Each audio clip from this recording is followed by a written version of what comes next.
Bonjour à tous, dans cette vidéo nous allons voir comment j'enregistre mes vidéos. C'est parti. Alors, il y a toujours plein de gens qui me posent la question, qu'est-ce que j'utilise comme logiciel pour faire X ou Y?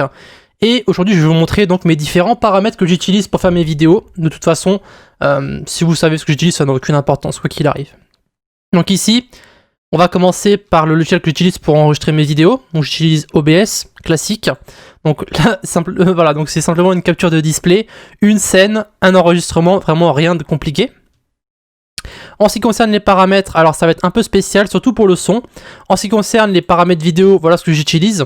D'accord? Donc CBR 15 000 kilobits par seconde. Max Quality High, donc tout en high. En audio, je mets tout à 320, d'accord? En ce qui concerne le bitrate. Pas forcément nécessaire, mais je peux me le permettre, donc je le fais. En ce qui concerne le format, c'est MP4. L'encodeur, c'est l'encodeur de Nvidia, donc le nouveau. Celui qui fonctionne avec le GPU, hein, donc ça veut dire que ça ne me consomme absolument rien en CPU. Juste le GPU qui est utilisé sur la carte graphique. Et donc ici, maintenant, ça ce sont mes paramètres, hein, encore une fois pour les vidéos. Donc ça c'est l'audio. Et en ce qui concerne l'audio spécifiquement, en termes de micro, j'utilise le Voicemeeter Output. Donc en fait je fais passer mon Blue Yeti. Donc j'ai un Blue Yeti très classique qui commence à se faire un petit peu vieux d'ailleurs. Donc je le fais passer dans un logiciel qui s'appelle Voicemeeter Banana.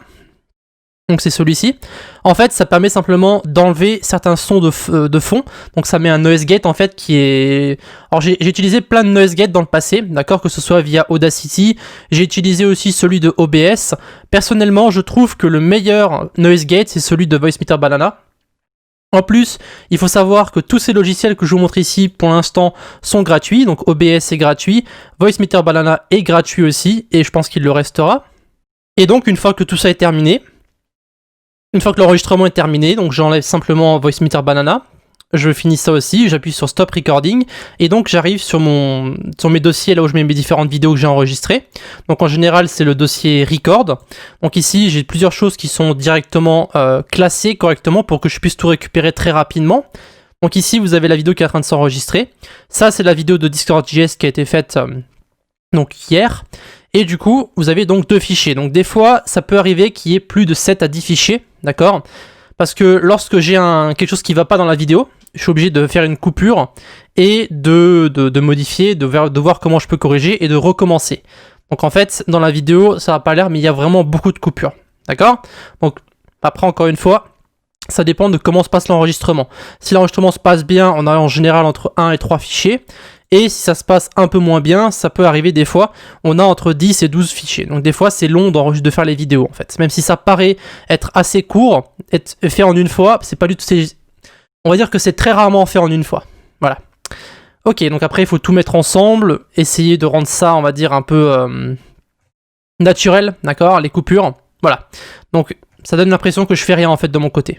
Mais ce que je fais, c'est qu'en général, j'essaie d'optimiser à fond le côté editing. Parce que premièrement, j'aime pas faire ça, ça me saoule.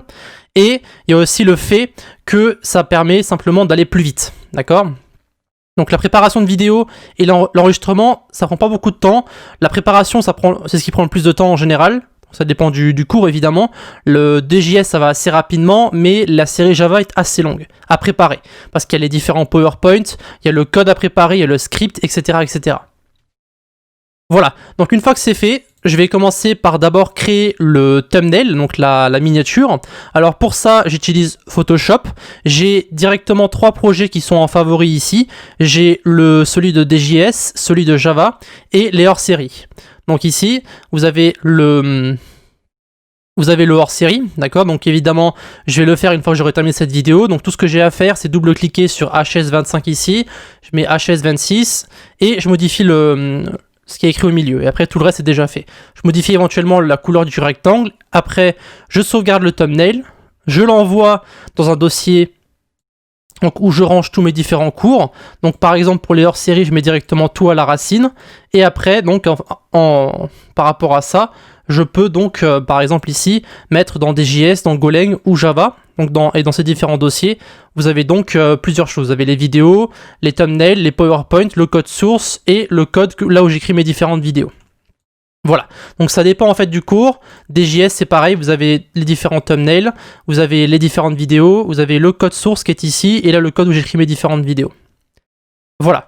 Une fois que la vidéo est faite, que j'ai mes différents fichiers, je vais directement tout importer donc dans Adobe Premiere. Donc j'ai un seul projet ici, donc je mets tout. Alors il faut savoir que par défaut, j'ai directement les intros et les outros qui sont préparés, d'accord, donc en tout le temps. J'ai aussi donc 2 dossiers où je range pour organiser un petit peu mon projet. Donc je mets le thumbnail ici, donc la miniature. Je mets les vidéos à l'intérieur, ici. Donc on peut par exemple importer les vidéos, donc je prends les 2 fichiers, je les mets directement dans vidéo. Voilà. Et donc ça va donc Adobe Premiere va prendre un petit peu de temps pour les importer. Je fais CTRL-N, j'ai des séquences qui sont pré-préparées. Je mets les 2 vidéos dedans. D'accord, donc je les regarde petit à petit. J'augmente le son, je zoome un petit peu, donc avec les différents raccourcis d'Adobe Premiere. Et après, tout ce que j'ai à faire, c'est donc couper les différents endroits où j'ai mis des coupures. D'accord, donc par exemple, ça c'est l'intro. D'accord, donc là, j'enlève l'intro. Hop. Je mets donc ensuite le thumbnail. Donc par exemple, si on prend un autre thumbnail complètement au hasard, donc par exemple celui-ci, d'accord. Je prends le thumbnail, je le glisse à l'intérieur, hop, je le mets ensemble. En général, je fais des thumbnails en 720p pour YouTube, et donc après je relie le tout. Donc ici, je relie la vidéo avec le début. Après, il faut que je glisse l'intro à l'intérieur, donc je glisse l'intro. Voilà.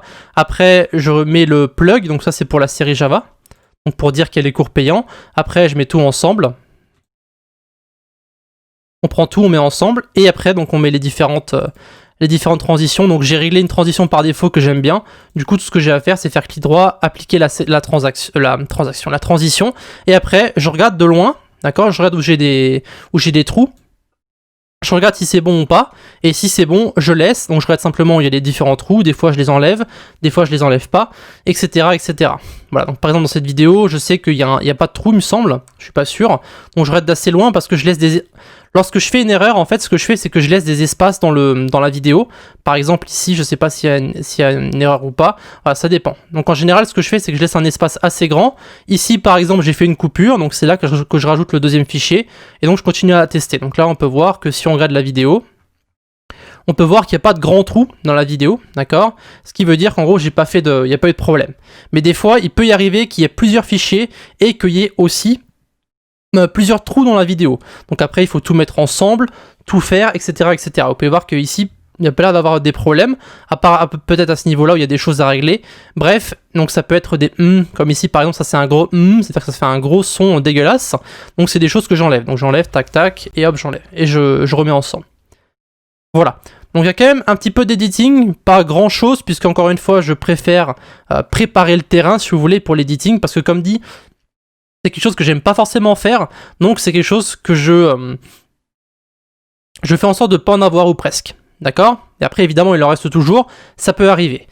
Et après en ce qui concerne donc l'exportation, donc je fais CTRL-M pour le render, et ici j'ai donc encore une fois un preset donc qui est réglé comme mes vidéos, donc encore une fois en ce qui concerne la vidéo, donc 1080p, 60 fps, hardware encoding, donc profil high 5.0, et après vous avez CBR et je mets 35 mégabits. En général, ce que je fais, c'est que je mets plus que ce que j'ai enregistré. Comme ça, la vidéo sera de même qualité, mais un petit peu mieux. Parce que moi, je m'en fous en fait de la taille du fichier.